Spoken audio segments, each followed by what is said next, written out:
Hi, this is Steve with Smitty's Flybox. Today we're going to talk a little bit about strike indicators.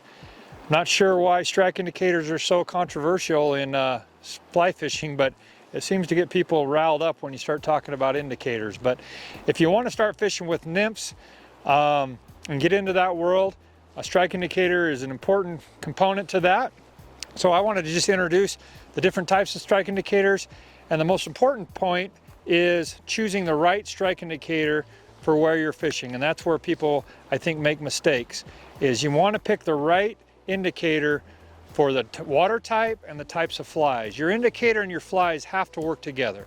Your flies, your indicator, and your weight all have to work together. If they're not in sync, then your chances of catching fish are gonna go down significantly. So let's talk a little bit about the different types of indicators and how to attach them real quick. First indicators I want to talk about are these bobber style indicators. A little bit bigger, foam or plastic. These work really well. These Oros work great.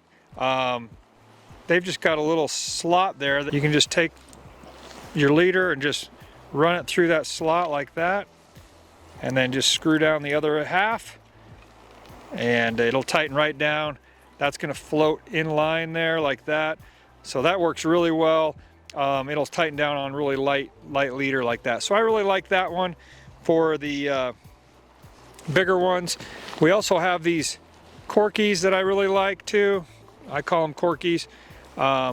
They're also really lightweight, nice, highly visible, and they're not very high maintenance at all. So I really like these corkies as well. How these work, these you just make a loop in your leader like that. Run the loop through this little rubber O-ring and just push everything through your loop like that, and it'll tighten right down. And these actually work really well. I haven't had them slide too much on even this light tippet like that, and so I really like those as well. Now over here I've got a lot of current seams right out in the middle, kind of faster water. That'd be a good spot to use more of a heavy nymphing. So I'd want more of a bobber style indicator, something that's going to sit up there and float really well. I'm using a little bit more weight, heavier, bigger flies, and I want to fish all those seams in that deeper water. So I want an indicator that's going to float really well. I can see it, and it's going to drift well with my nymphs. So that's why I like this Oros foam indicator to work. With the more bobber style, I like it in some choppy water that's gonna just run down through there. I've got heavier flies on, and that's gonna sit up there really well, and it's gonna hold up that heavier rig and let it bounce through some of that choppy water like that. Now another indicator that's become really popular, and I really like them, are these New Zealand yarn indicators. So you get this little tool like this, and it's very simple. You just make a loop where you want to attach it, and then just slide. There's a little rubber tubing there, and you just slide that over onto your leader. So you make just a tiny loop like that, and then you just take the wool yarn and kind of get that how you want in your hands and put it in there halfway like that. So it's split in half, and then you can just take that rubber and slide it slightly right up onto the yarn like that, and then just take both pieces and tighten it down, and you've got a very light indicator.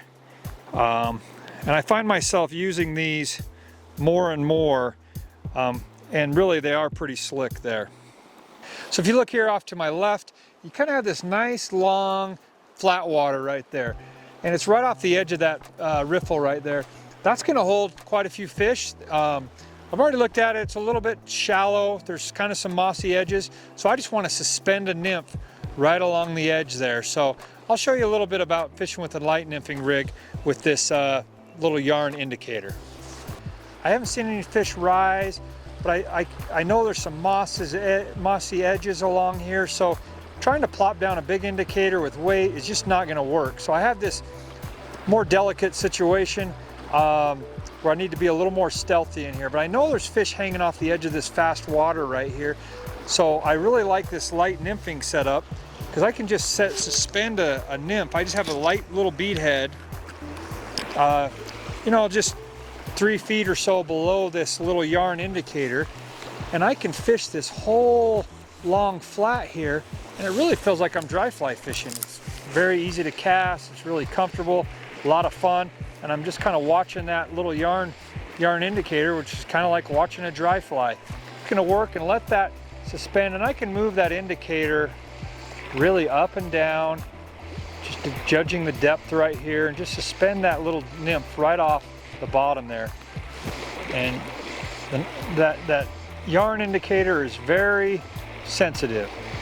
If it just barely dips under the water, then I know a fish is taking it. Just like that.